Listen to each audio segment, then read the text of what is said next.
마가복음 6장 7절에서 11절 말씀입니다.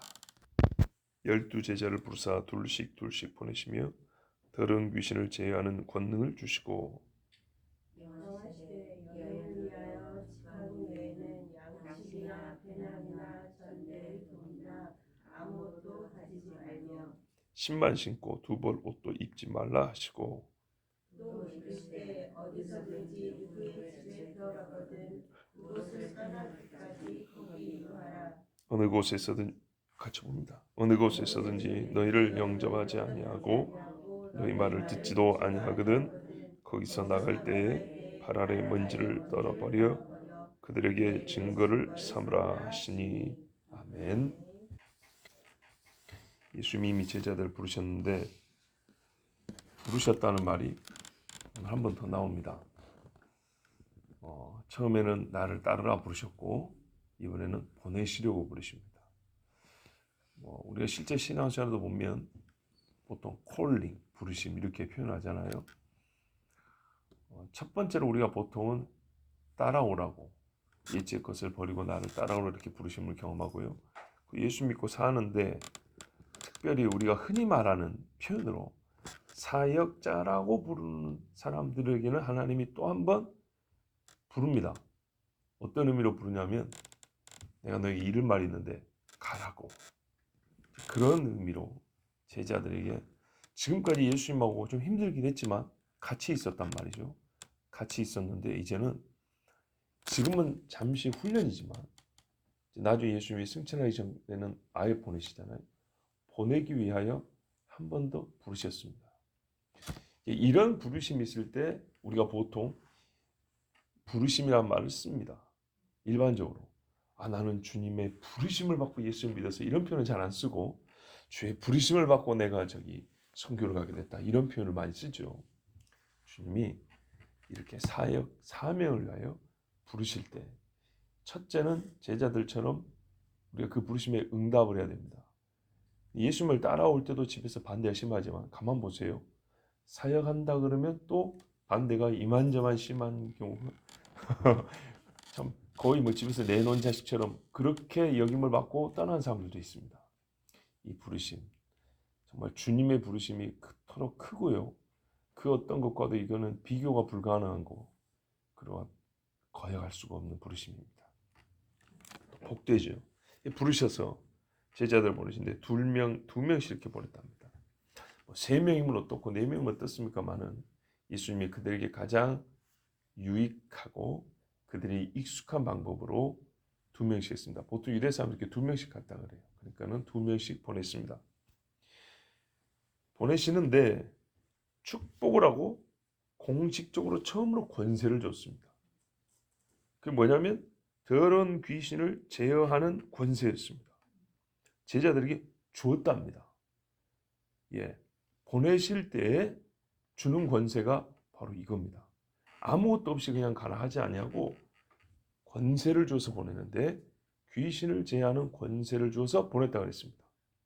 그러면 너무나 이거를 이 선교사로만 좁힐 필요는 없습니다.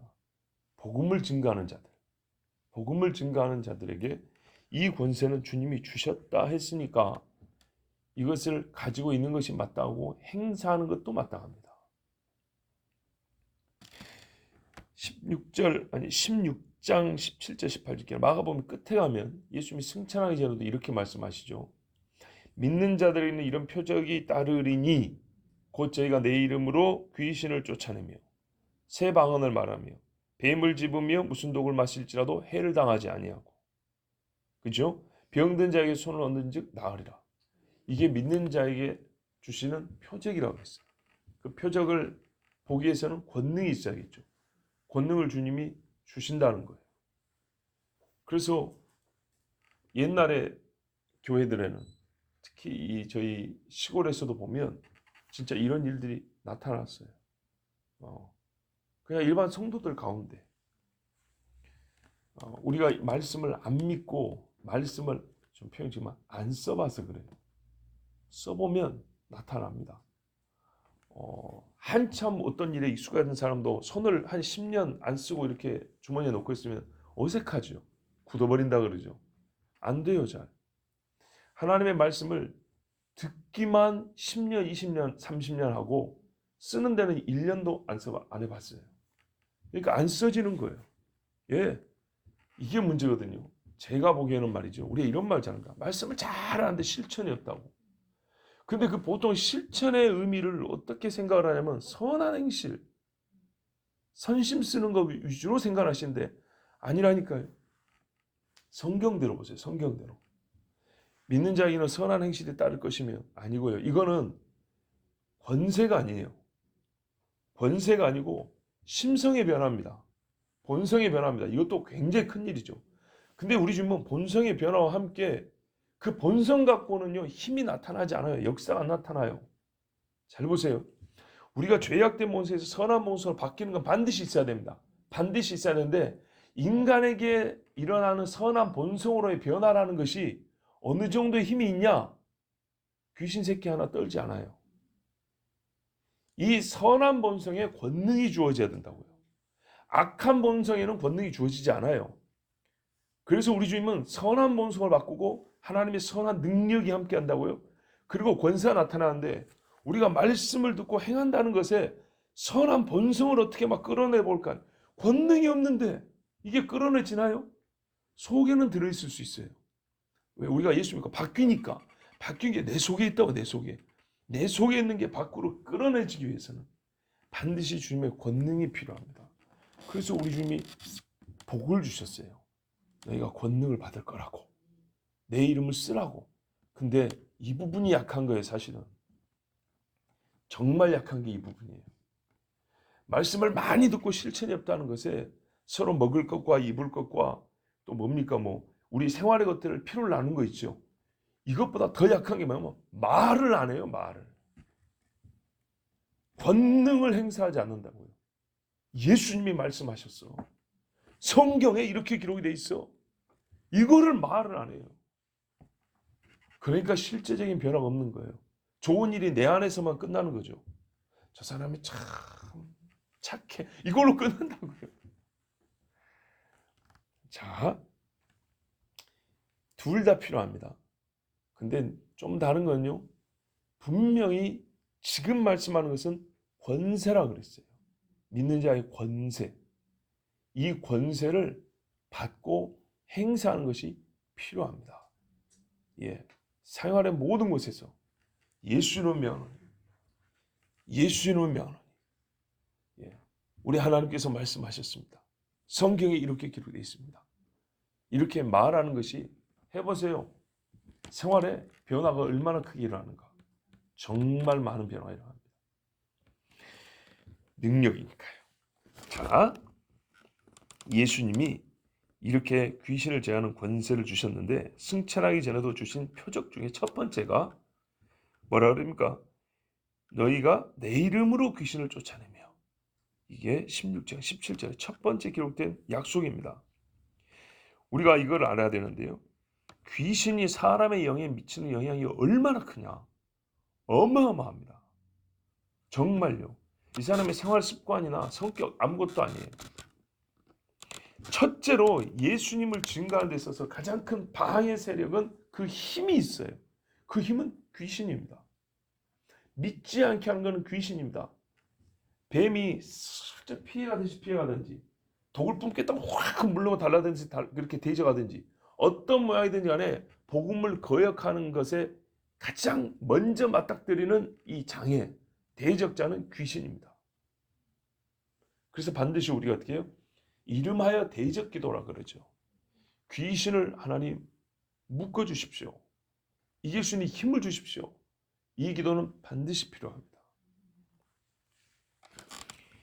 악한 영은요, 사람을 죽일 때까지 가기 때문에 죽일 때까지 힘을 미칩니다. 돈은 좀 있다가 없을 수 있어요. 건강도 왔다 갔다 하는 수가 있어요. 근데 악한 영은 죽을 때까지 강한 힘을 미칩니다. 왜냐? 귀신은 병들지 않습니다. 귀신은 부해지지도 가난해지지도 않습니다. 사람이 그런 것이지. 같은 그 악성과 악한 힘을 끝까지 행사합니다. 부족하면 더 데리고 옵니다. 그렇기 때문에 믿는 사람들은 우리는 약해지지만 귀신은 절대 약해지지 않는다는 걸 아시고 항상 권세를 유지할 수 있도록 하나님께 기도해야 합니다. 그리고 우리는 인간이 또 홀로 있으면 약하잖아요. 그래서 어떻게 해요? 같이 모여 기도하는 겁니다. 같이.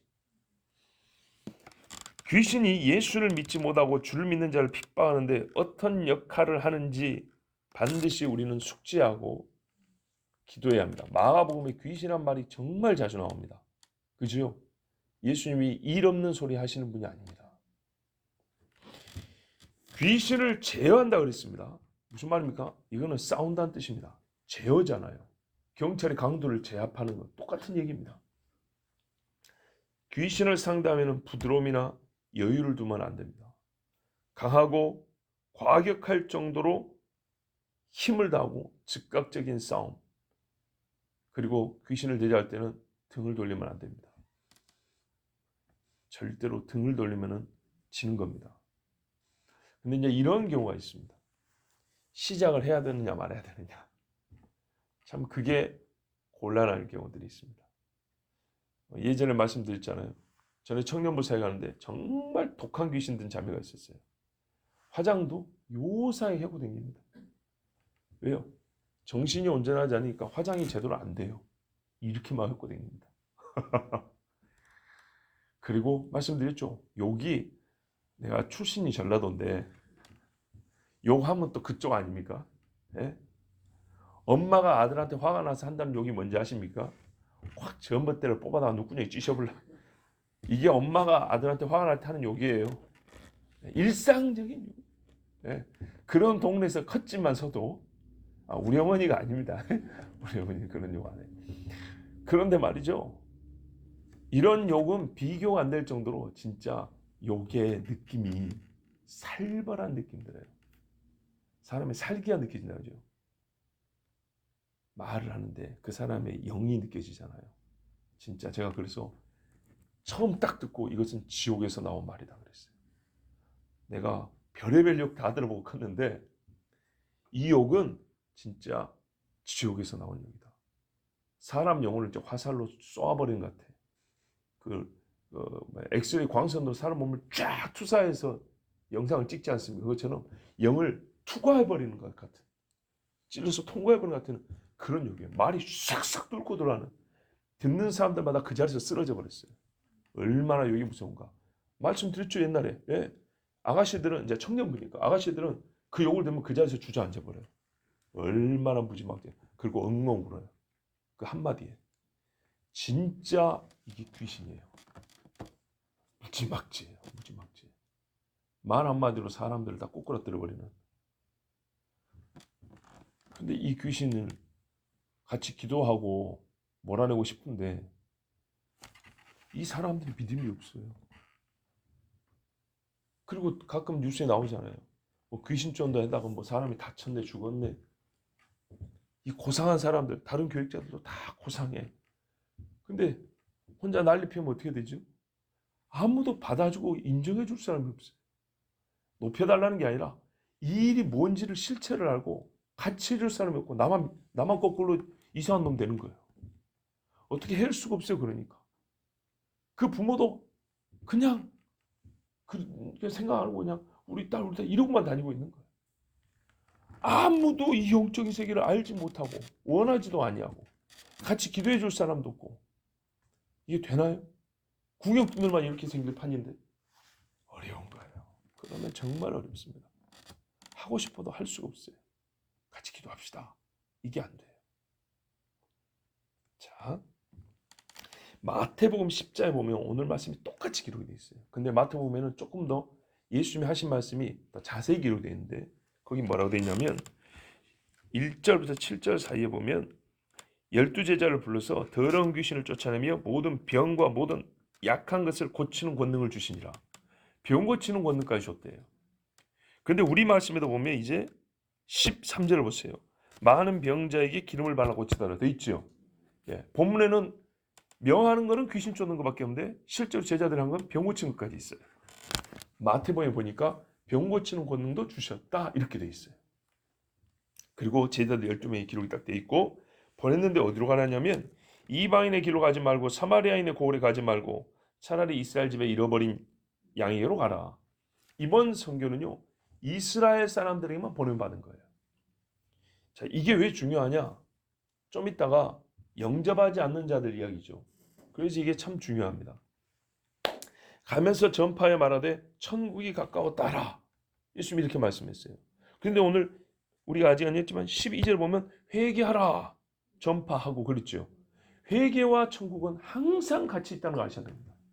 마태복음 예수님 말하면 가면서 천국이 가까웠다고 전파해라 이랬더니 제자들이 가면서 한 소리는 회개하라. 천국이 가까이 왔다. 이렇게 전파한 거예요. 예수님이 하신 것처럼. 회개와 천국. 회개하지 않는 자는 절대 천국 못 들어갑니다. 동시에 복음이 들어가기 위해서는 귀신이 제어돼야 된다. 이게 항상 쌍으로 나타나고 우리 있어야 한다는 걸 기억하셔야 됩니다. 자, 이래서 여행을 하는데 예수님이 또 명하셨어요. 명하셨다는 말은 주의를 기른 거예요. 전도를 명하시니까 이스라엘 이제 곳곳으로 흩어질 거 아닙니까? 흩어지면 사람 뭐 준비해요? 그래요. 즐기러 가는 건 아니지만 이런 걸 여행이라 그러죠. 집을 떠나서 이렇게 나갔다 오는 걸 여행이라 하는데 여행 준비를 할 거 아닙니까? 사역에 대한 사명만 가르쳐 준 게 아니라 여행에 대한 주의사항을 주셨는데 뭐가 필요할까? 이것도 가지고 가. 저것도 가져와. 이런 말씀한 게 아니라 가져가지 말라고 하시는 거예요. 이 말의 일차적으로 어떻게 되냐면 마음이 나뉠 수가 있어요.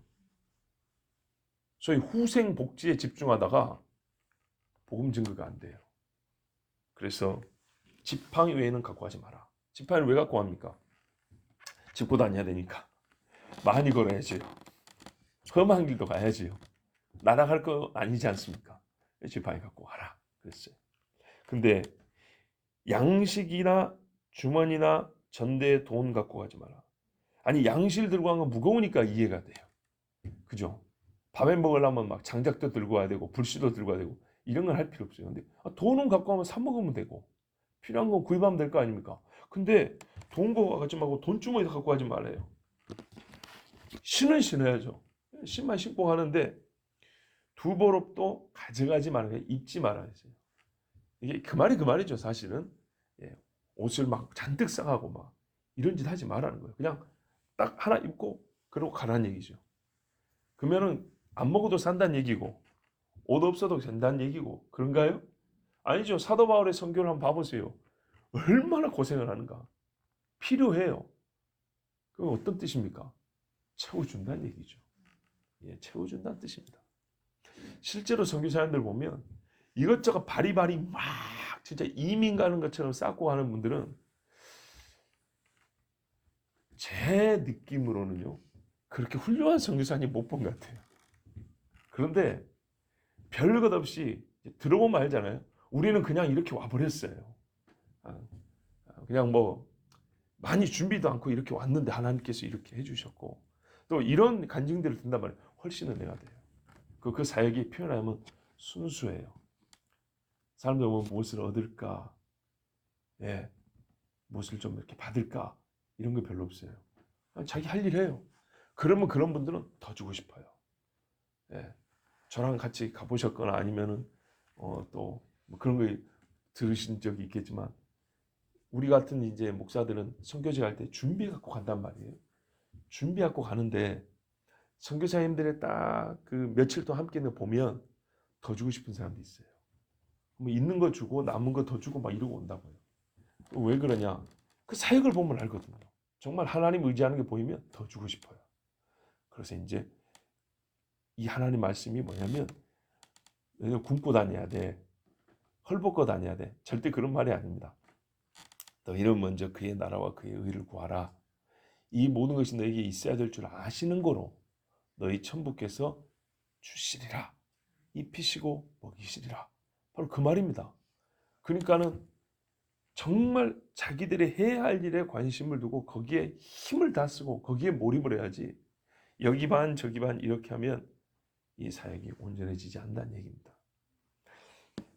마태복음에 보니까 이렇게 돼 있어요. 병든 자를 고치며 죽은 자를 살리며 문둥이를 깨끗하게 하며 와 문둥이를 깨끗하게 한다. 이거는 정말 사람들이 여차하면 이 사람들이 메시아인가 오해할 수 있게 생겼어요.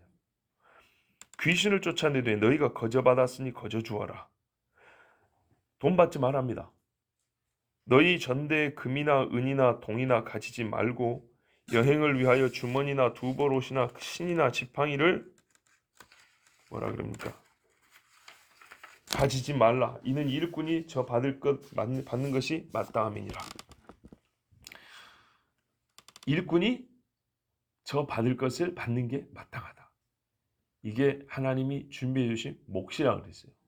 옛날에 제사장들도 그랬지 않습니까? 이것은 네 뒷다리 갖다 삶아 먹어라. 이 부분은 네가 갖고 가서 먹어라.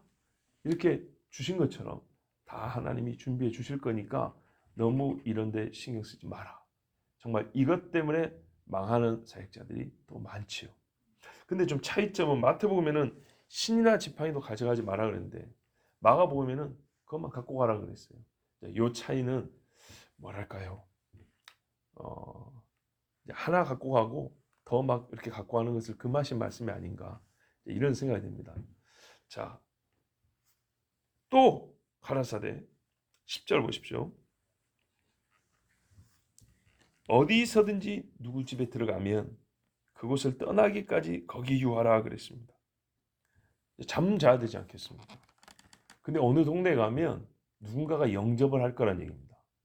누군가 영접을 하면 내가 여기서 3일 있어야 되는데 4일 있어야 되는데 미안해서 어떡하지? 그러지 말고 떠날 때까지 거기 있으랍니다.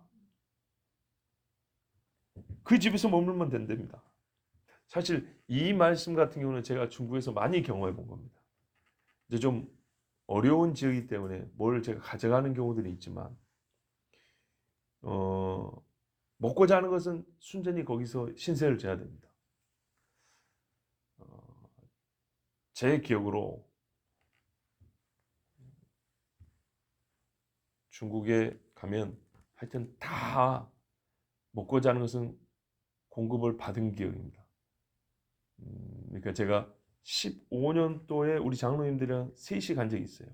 그때는 처음 갔기 때문에 여관에서 하루인가 이틀 잡고 하루는 시골에 갔을 때 그 교회에 가정교회를 하는 분이 자기 아파트를 내어줬어요. 잘하고.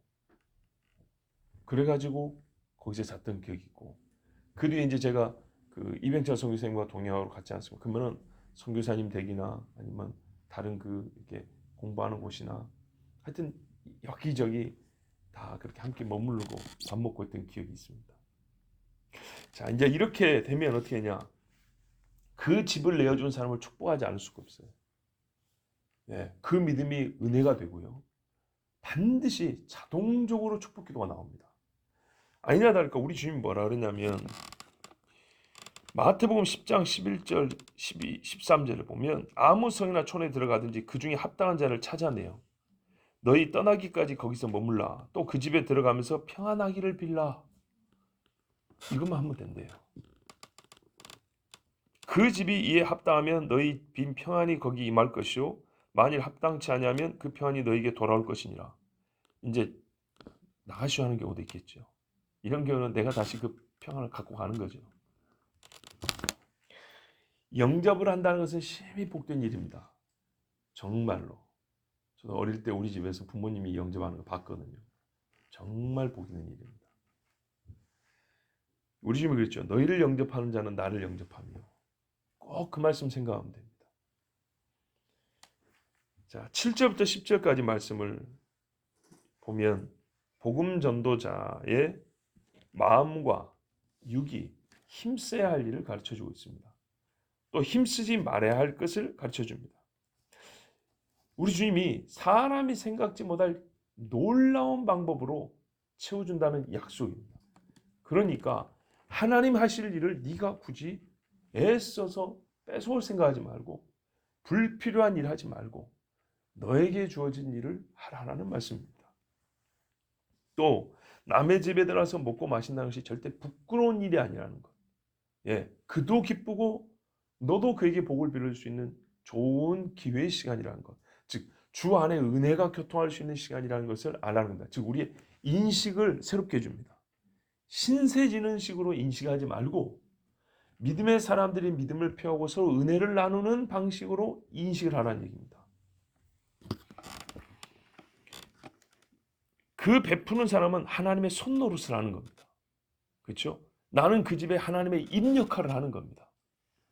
그러니까 서로가 서로에게 복됨을 알고 머물고 영접하라. 이게 참 귀한 일이죠. 그런데 이제 안타까운 일이 있습니다.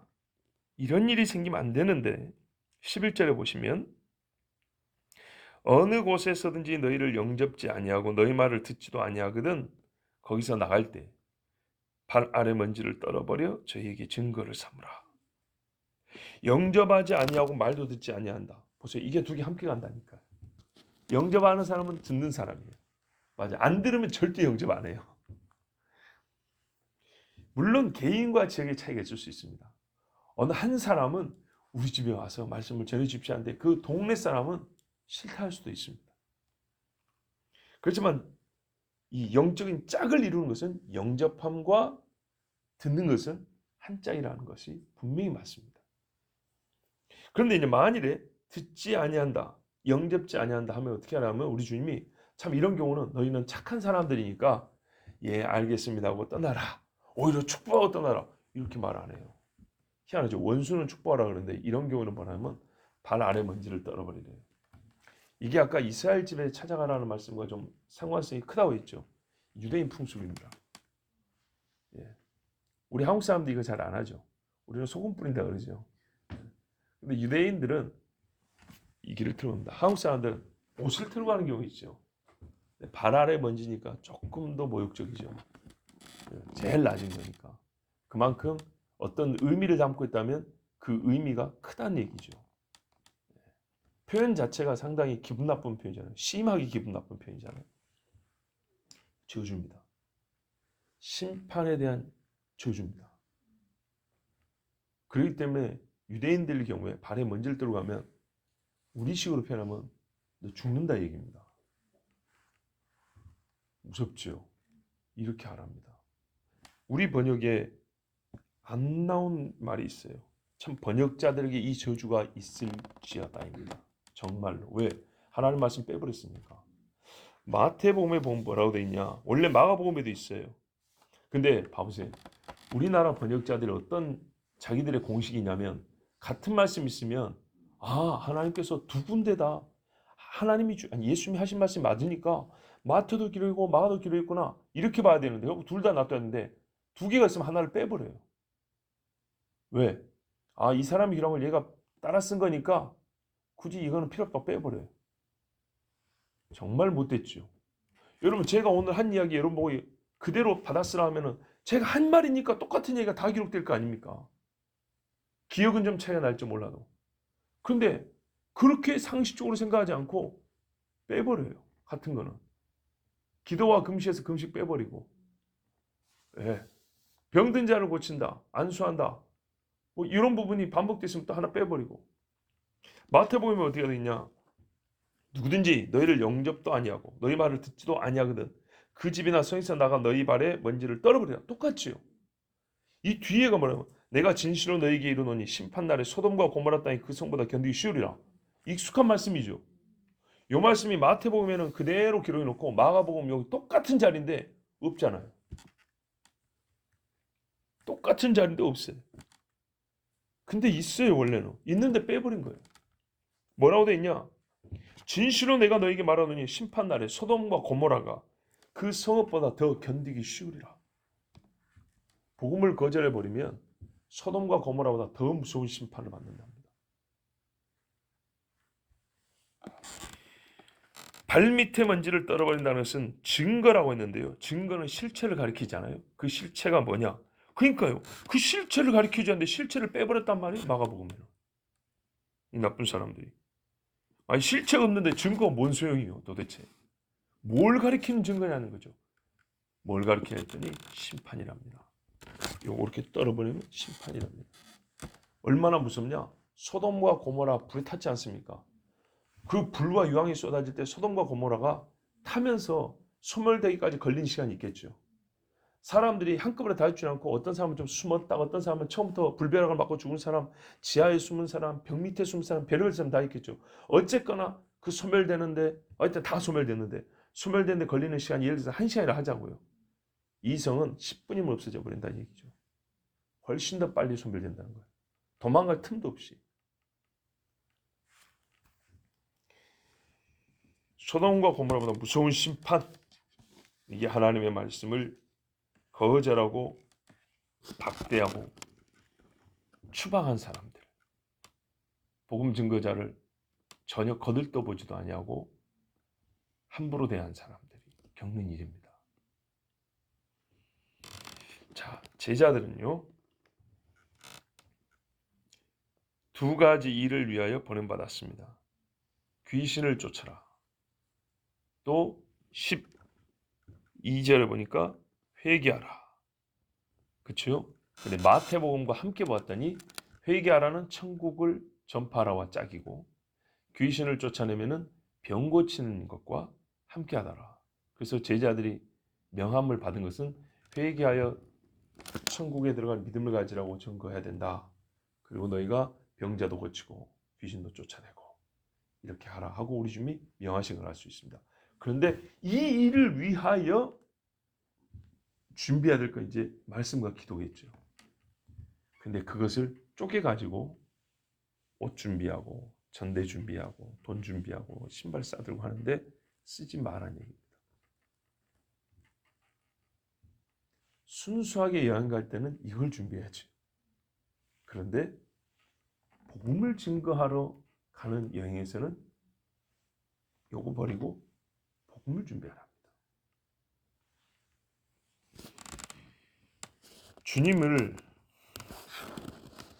주님은 이 일을 하라고 명하시고 권세도 주시고 동시에 그것을 방해하는 것이 무엇인지도 가르쳐 주셨습니다.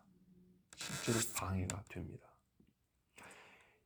이 일에 필요한 생존과 육의 필요는 주님이 충분히 약속해 주셨습니다. 내가 챙겨줄 테니까 거기에 너희 힘을 다 쓰지 마라. 이렇게 말씀하는 겁니다. 많은 이런 요구들은 반드시 사역에 방해가 됩니다. 그런데 뒤에 가면 제자들이 사역을 잘 감당했죠. 나중에 감당하고 주님께 와서 막 보고도 하잖아요. 말 잘 들었다는 얘기입니다. 거기에 주님이 옷 가져가지 말았는데 내 옷 없어서 얼마나 추워서 죽을 뻔했어 이런 말 없고요. 내가 얼마나 많이 굶었는지 아세요? 이런 말 없습니다. 혹 있더라도 이 나타난 표적에 이런 건 생각도 안 나요. 그 결과 어떻게 됐냐? 13절에 우리 이제 다음에 볼 것인데 14절에 이에 예수의 이름이 드러난지라 그랬어요. 이런 식으로 하면 예수의 이름이 드러납니다. 봐보세요. 귀신을 쫓아내고 문둥병자를 고치고 각종 병든 자를 일으켰는데 이 사람들의 이름이 소문이 안 났겠어요만은. 그렇죠? 어찌 이 사람들 이름이 소문이 안 났겠습니까만은 이들은 예수님의 이름이 알려진 게 비하면 감춰진 그림자에 불과했다는 겁니다. 그래서 복음 증거자들이 주의하고 주의해야 될 것입니다. 예수님 방식대로 하면 그 결과도 예수의 이름이 높여지고 알려지고 그 사람의 이름이 알려지지 않지는 않지만 그가 유명해져서 예수님 앞에 서지는 않습니다. 그러니까 우리가 이 세상에 살면서 어떤 사람을 모를 수는 없죠. 왜? 엘리야는 다 아는 사람이죠. 세례요한도 소문났죠. 그렇지만 그들이 항상 뭐라면 여호와께서 하나님이신 것과 내가 하나님의 종인 것을 알게 하옵소서. 세례요한은 내가 너에게 세례 준 거 맞다. 회개하라고 외친 것도 맞는데 나는 저분에 비하면 아무것도 아니다. 저분은 불세례를 주고 나는 저분의 신발끈도 손을 못 댄다. 이게 정상인데 조금 먼 일이 좀 일어나면 자기를 이렇게 훅 앞으로 드러내는 이런 적그리스도적 심정입니다. 그러면 그와 그를 따르던 사람이 같이 실족하고 망하는 경우가 많습니다. 원칙적으로 망하게 됩니다. 자, 예수님의 이름이 증거됐다 했습니다. 12제자의 이름이 알려지지 않았습니다. 그래서 재밌는 게 뭐냐? 헤롯이 이 12놈 잡으라 소리 안 하고 예수 이놈 새끼가 누구냐 도대체. 내가 세례 요한은 목을 잘라버렸는데 혹시 세례 요한이냐? 하고 영적 근심이 시작됐어요.